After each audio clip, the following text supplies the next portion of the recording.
Hi everyone, and welcome to the Learning Launchpad, the Acadian podcast that explores all dimensions of lifelong learning in a modern digital world. I'm your host, Mark Anderson, and in this episode, I'm going to talk to you about a really useful framework that I sometimes use for designing learning, focused very much on what learners are actually doing in our classes, or in our lectures, our lessons or workshops, and helping us to move away from the sort of default exclusive focus on subject content as the starting point or the driving force behind our teaching. So it's just a really useful mechanism for enabling us to embrace more active learning in our practice and keeping our attention very much on what we're actually asking learners to do. Now, first of all, I've got to apologise. The pollen is in the air. This is clearly hay fever season we've now entered into. So if I start sniffing and sneezing, I'm afraid there's not a great deal I can do about it. I'll try and edit it out as much as possible. But this is just London in the summertime, and I'm based quite close to Hyde Park, so there's lots of pollen in the air. Anyway, I'm going to stop complaining, and hopefully you'll be able to forgive me for the occasional sniffle. So this framework is something that was developed originally by Diana Laurillard, Professor Diana Laurillard, who is based at the Institute of Education here in London. And she's done a lot of amazing work around designing for technology-enhanced learning. But a lot of the ideas that she works with and that she talks about have implications for all types of learning and learning design, including face-to-face, blended learning, and, of course, technology-enhanced learning, online learning, and so on. So, essentially, she's identified what she calls 6 types of learning, okay? So 6 types of learning activity, really. And this is nothing to do with learning styles. It's nothing to do with learning preferences even. This is literally thinking about when we are learning, and we can all relate to this, okay? We're all learning all the time. But when we're doing something that is part of the learning process, we can usually think about it as falling within one of 6 broad kind of umbrella types of activity. Okay, and so Diana has identified these 6 types of activity, and they are as follows. So if you grab yourself a pen, jot this down. If you haven't heard of this before, it's really, really useful. And we're going to talk through these 6 learning types and think about the implications for our teaching practice. Okay, so the 6 types, as defined by Diana Laurillard, are acquisition, learning through acquisition, learning through investigation or through inquiry. Thirdly, learning through collaboration, and these aren't in any particular order that I'm giving them to you. We also learn through practice, we learn through discussion, and we learn through production. Okay, so they are the 6 learning types: acquisition, investigation, collaboration, practice, discussion, and production.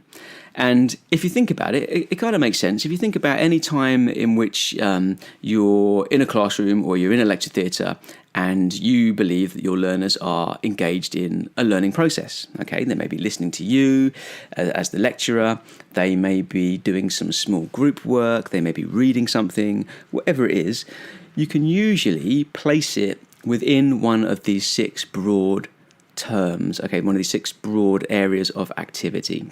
So, for example, and let's go through them one at a time so we get a really good sense of what we mean by these learning types. Okay, let's start with acquisition. Learning through acquisition, basically any time that we are kind of passively receiving content, we're acquiring content, and that could be through, like if you're sitting by yourself reading a book, then you're learning through acquisition. You're acquiring information through the reading process.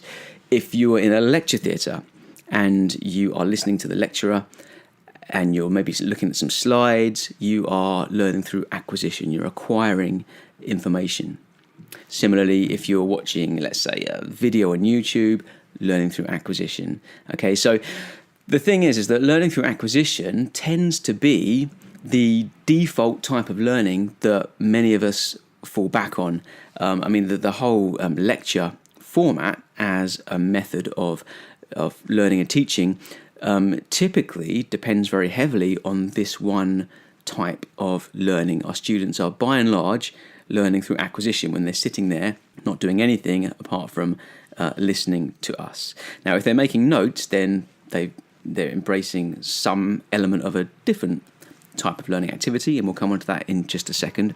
But acquisition is one of the primary ways in which we receive information.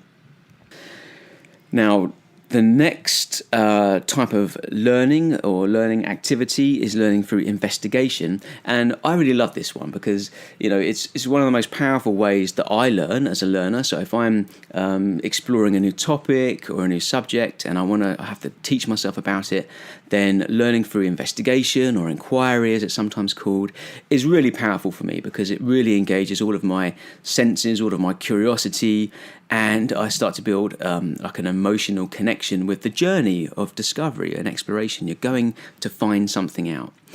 And this is something that I think is underutilized in formal education because we tend to think oftentimes that we're kind of responsible for delivering all of the information that our students require.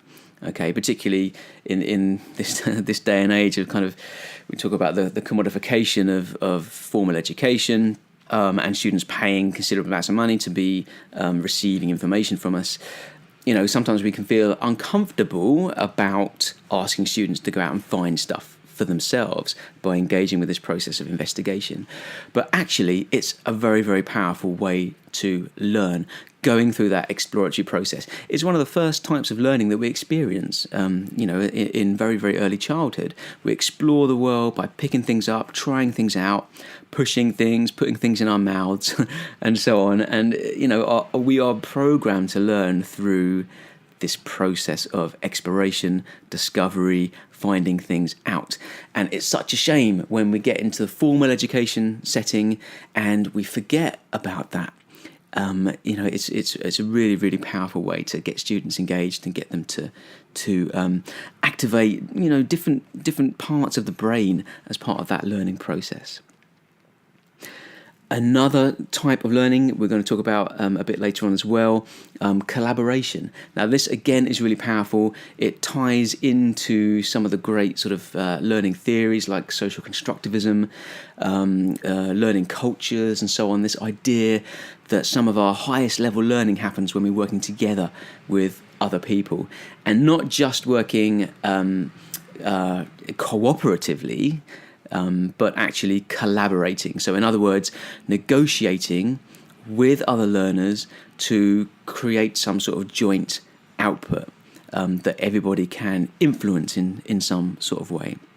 So learning through collaboration, that negotiation process and producing a shared output is another really, really powerful way to learn. And, you can have, as a learning designer, as a teacher, when you're thinking about activities you can get your students to participate in, you can have a lot of fun with this. You can be really creative and think about how you can create collaborative activities for them to engage with as part of their learning process. Approaches like project-based learning and team-based learning very much tap into this idea of collaboration as a powerful learning activity. Next up, learning through practice. Now, this is all about getting learners to actually do something, to go through a process, to perform an action or a set of actions. And in the performing of those actions, they are learning something very powerful that they couldn't learn just by watching someone else do it, perhaps, or just by reading about it. And so on. So it's a very experiential way to learn. A good example of learning through practice is a simulation. So when pilots are learning how to fly an aircraft, this is an example I usually use, and they're practicing, they're training in a simulation, they're going through those motions, they are performing, they are engaging in the practice of flying an aircraft, and they're learning very powerfully and very specifically because of that type of learning. Okay, when we get learners to write essays as a form of assessment, as an example, then we are getting them to learn very effectively how to write essays. because that is the practice, that is the performance that they are actually carrying out. But when we apply that very thoughtfully as a type of learning activity, it can have very specific and often unique learning advantages. Learning through discussion is a really important one. Again, it taps into social constructivism and the idea that, we learn a great deal from having a dialogue with other people as part of that learning process. We get to, essentially the nuts and bolts of it is that a learner gets to articulate their understanding of a concept, and then they get a response, they get feedback from somebody else, and together knowledge is created as part of that conversation.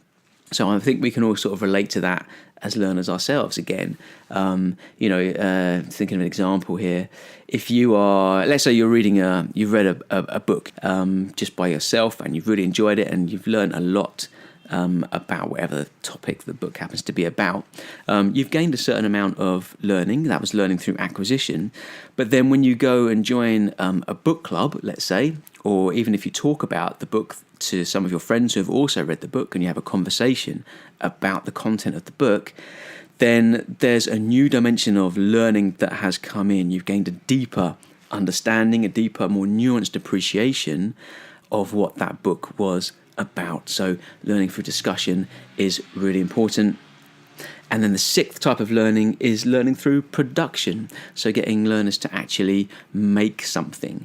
Now, obviously, there's some overlap and some similarity with other learning types that we've talked about. So learning through practice is related to learning through production. The difference is when you're learning through production, you've produced an artifact. You've created an object, or you've articulated an idea.